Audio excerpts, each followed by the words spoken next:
Thank you दोस्तों। आज फिर से एक नया टॉपिक लेके आए हैं जिसका नाम है 7 रजिस्टर। मनरेगा में काफ़ी ये पुराना एक लेखा जोखा के लिए, पूरा जानकारी के लिए भारत सरकार का सर्कुलर में ये दिया हुआ है और सब लोग जानते होंगे 7 रजिस्टर के बारे में। हर पंचायतों में ये रहता है। लेकिन आज हम डिस्कस कर रहे हैं इस वीडियो के द्वारा कि 7 रजिस्टर को कैसे संधारण करना है, कैसे मेंटेन में रखना है। काफ़ी जांच क्रम में पाया जा रहा है कि 7 रजिस्टर सभी पंचायतों में रहता है लेकिन प्रॉपर तरीके से नहीं रहता है। और आज इसी का ये वीडियो हम बना रहे हैं। और रजिस्टर 1 सिर्फ मेरा उद्देश्य है कि कैसे आप लोग सीख जाएं और 7 रजिस्टर को कैसे मेंटेन करना जरूरी है और क्यों जरूरी है। तो 7 रजिस्टर ने बता दिया कि 7 रजिस्टर मनरेगा योजना का एक पूर्ण ब्यौरा रहता है, पूरा लेखा जोखा रहता है कि कितने मजदूरों ने काम किया है, कितना मजदूरी मिला है, उसका जॉब कार्ड नंबर क्या है, उसके कितने लाभुक हैं, उस जॉब कार्ड में कितने बेनिफिशियरी हैं। ये सारी चीज़ें डिटेल आप 7 रजिस्टर से मिल जाएगा आपको। आज जो हम डिस्कस करेंगे वो सिर्फ रजिस्टर 1 और 2 का, कि रजिस्टर 1 और 2 को कैसे आपको संधारण करना है, इसी पे आज हम विस्तृत चर्चा कर रहे हैं। तो सबसे पहले चलिए प्रैक्टिकल हम दिखा रहे हैं कि अगर रजिस्टर 1 को मेंटेन करना है तो रजिस्टर 1 में 4 कॉलम होता है, ABCD। फिर से बता देते हैं, रजिस्टर 1 की बात कर रहे हैं, उसमें 4 भाग है ABCD। तो चलिए एक रजिस्टर हम बनाते हैं।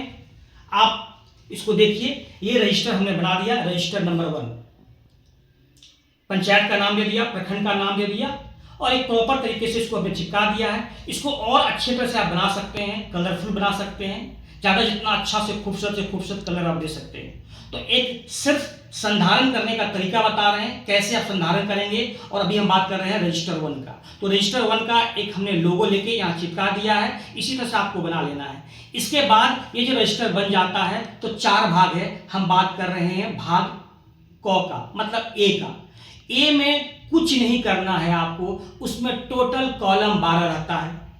12 कॉलम को आप जहां से प्रिंट करते हैं, प्रिंट करके आप उसको चिपका दीजिए और उसमें कुछ भी दिमाग नहीं लगाना है। ये इस तरह से आता है डिटेल, इसका एक फॉर्मेट हम निकाल लिए हैं। इसको कुछ नहीं करना है। हो सकता है ये कभी किसी का 12 पेज में होगा, किसी का 15 पेज में होगा, किसी का 10 पेज में होगा। जो भी डिटेल निकलता है इस रजिस्टर में लेके आपको पहले पेज से चिपका देना है। आप चिपका दिए, चाहे वो 10 पेज में हो या 12 पेज में हो, उसमें कुछ नहीं करना है आपको। 12 कॉलम भरा हुआ रहता है, इसका ख्याल रखेंगे। अब आइए भाग 2, मतलब बी में, या इसको कहते हैं ख में। ख में क्या होता है कि ये 13 कॉलम का एक प्रिंट निकलेगा, उसको भी आप चिपका दीजिए। 13 जो कॉलम रहेगा वो 13 को आपको अपने हाथों से भरना होगा। ए में आपने कुछ नहीं किया, प्रिंट किया और चिपका दिया।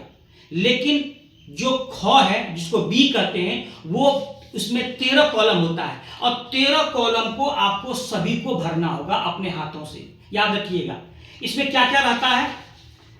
डेट ऑफ एप्लीकेशन, किस डेट में एप्लीकेशन दिया आवेदक ने, और फिर आवेदक का क्या नाम है, उसका मुखिया का क्या नाम है, उसका एज कितना है, लिंग क्या है उसका, और उसके बाद जितने भी और लोग सदस्य हैं उस परिवार में, उसका रिलेशन क्या है, ST SC या किस समुदाय में आते हैं, उसके बाद वो किस लेवल में है, मतलब क्या BPL में आते हैं या अपंग हैं या किसी अलग लाभ ले रहे हैं। उसके बाद आपने उसके आवेदन को क्या किया, एक्सेप्ट किया या रिजेक्ट किया।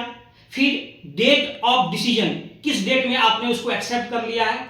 फिर आप जॉब कार्ड नंबर दीजिए और जिस ऑथराइज पर्सन है वहां पे सिग्नेचर कर देंगे, चाहे ग्राम रोजगार सेवक कर देंगे या पंचायत सचिव कर देंगे। तो यही जो बी पार्ट है, इसको आपको पूर्णतः अपने हाथों से भर लेना है और उसके बाद प्रिंट निकाल लेना है। प्रिंट तो आप पहले से कर लिए हैं, जब भर लेंगे और उसके बाद जो आपने ए भाग चिपकाया था, उसके बाद जो है ये बी भाग को चिपका देना है। आप ए जहां खत्म किए उसके बाद बी को चिपका दीजिए, तो ये बी का पार्ट खत्म हो गया। अब आइए सी में क्या रहता है। सी में कुछ नहीं है, जो भाग ए में है उसके बाद जो एंट्री हुआ, मतलब अद्यतन, मतलब वर्तमान में। अब हो सके कि अगर आप पहले 10 लेबर का वहां पे नाम दर्ज था और इस महीना में 2 लेबर नया आ गया जिसका नया जॉब कार्ड मिला है। तो इसमें क्या होता है, अद्यतन के साथ रहता है। जो ए भाग में जितना डिटेल रहता है वो तो रहेगा ही, इसके बाद जो नया जॉब कार्ड बना है उसका ये डिटेल रहता है। मतलब ए का पूरा पार्ट और उसके बाद जो नया बना जॉब कार्ड वो भी इसमें सम्मिलित रहता है। तो ये अद्यतन स्थिति रहती है, मतलब वर्तमान में अपडेट होकर ये प्रिंट निकलता है और जहां बी खत्म होता है वहीं पे फिर आपको चिपका देना है। तो आपका ए खत्म हो गया, बी खत्म हो गया, सी खत्म हो गया। अब रहा डी। तो डी क्या होता है, डी को भी प्रिंट कीजिए और कुछ नहीं करना है आपको, उसमें सिर्फ जहां पे सी खत्म होता है वहां डी चिपका दीजिएगा। मतलब ये पूरा तरह से भरा हुआ रहता है, इसका भी 10 ठो कॉलम रहता है। तो इसमें क्या रहता है, डिटेल रहता है कि आपने जॉब कार्ड में कितने काम दिया, उसके कितना मैंडेज जनरेट हुआ, कितना उसका वर्क कोड था, ये डिटेल रहता है।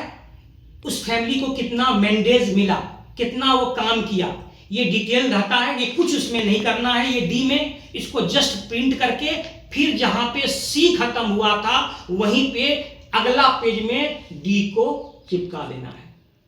तो फिर से सुन लीजिए, ए को प्रिंट कीजिए और चिपका दीजिए, वहां पे कोई जरूरत नहीं है कुछ करने का, चाहे वो 10 पेज में निकले या 12 पेज में निकले। बी जो है वो कंप्लीट प्रिंट जो होता है 12 कॉलम का वो खाली रहता है, आपको अपने हाथों से भरना है। उसमें क्या रहता है, एप्लीकेशन का डेट, मुखिया का नाम, मुखिया के और परिवार के सदस्य का नाम, उसका रिलेशनशिप, वो कौन से कैटेगरी में आता है, लिंक क्या है, आवेदन में आपने स्वीकार किया या अस्वीकार कर दिया, किस तिथि में आपने स्वीकार किया, उसका जॉब कार्ड संख्या क्या दिया आपने, और साथ में जो भी रिप्रेजेंटेटिव हैं या ग्राम रोजगार सेवक हैं या पंचायत सचिव हैं वो हस्ताक्षर कर देंगे। इसमें खास बात जो है ये ध्यान रखना है कि कुछ लोग ये समझते हैं कि 7 रजिस्टर जो मेंटेन करना है वो ईयरली करना है या 6-6 महीना में करना है। ये ध्यान रखेंगे, ये जो भी मेंटेन होता है ये क्वार्टरली होता है, 3-3 महीना में आपको संधारण करना है, मतलब प्रिंट निकाल के इसमें लगा देना है मेन रजिस्टर में। तो रजिस्टर 1 का 4 भाग था, ए बी सी डी हमने खत्म कर दिया। अब आइए रजिस्टर नंबर 2। रजिस्टर नंबर 2 में 3 भाग होता है। एक ग्राम सभा, जो पंचायती राज का रजिस्टर हर एक पंचायत में रहता है, वो आपका ग्राम सभा का उसमें आपका काम चल जाएगा। दूसरा है कि जो योजना का ग्राम सभा में लिया उसका प्राथमिकता को तय किया जाता है, किसको आपने 1 बनाया, किसको 2 नंबर में रखा, किसको 3 नंबर में रखा, तो वो अलग से रजिस्टर बना के प्राथमिकता सूची का नाम देख के उसको मेंटेन कीजिएगा। ये रजिस्टर 2 का बात कर रहे हैं। पहला ग्राम सभा की कॉपी या रजिस्टर हर एक जगह आता है, प्राथमिकता सूची आप दे देंगे, ये भी आपको रजिस्टर बनाना पड़ेगा। और तीसरा जो सबसे इंपॉर्टेंट है वो कहीं नहीं मिलता है, वो है जनसुनवाई जो होता है ग्राम में, सोशल ऑडिट का जो जनसुनवाई होता है उसके लिए भी खाता होना जरूरी है। तो जो एटीआर आपका मिलता है जनसुनवाई के बाद, सामाजिक अंकेक्षण के बाद, तो उस पूरी एटीआर को एक रजिस्टर में आपको अपडेट करके लिख देना होगा कि आप क्या निर्णय लिया गया जूरी के द्वारा, क्या मांग उठा था।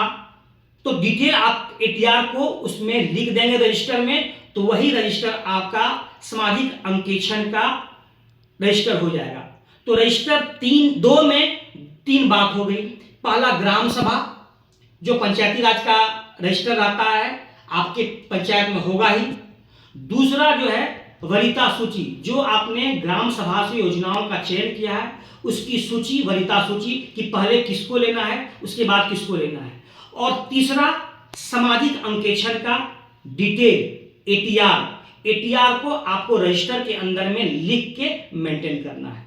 तो 2 ही आज हमने बताया, रजिस्टर 1 और रजिस्टर 2, और प्रैक्टिकल करके हमने बता दिया कि संधारण कैसे आप करते हैं। सभी लोगों को पता होगा कि रजिस्टर 1 से लेकर 7 तक क्या नाम है और कैसे प्रिंट करते हैं, लेकिन आज हमने बताया कि संधारण कैसे करना है। संधारण ही इंपॉर्टेंट है। मुझे उम्मीद है कि ये वीडियो अच्छा लगा होगा। अगर अच्छा लगा होगा तो लाइक करें।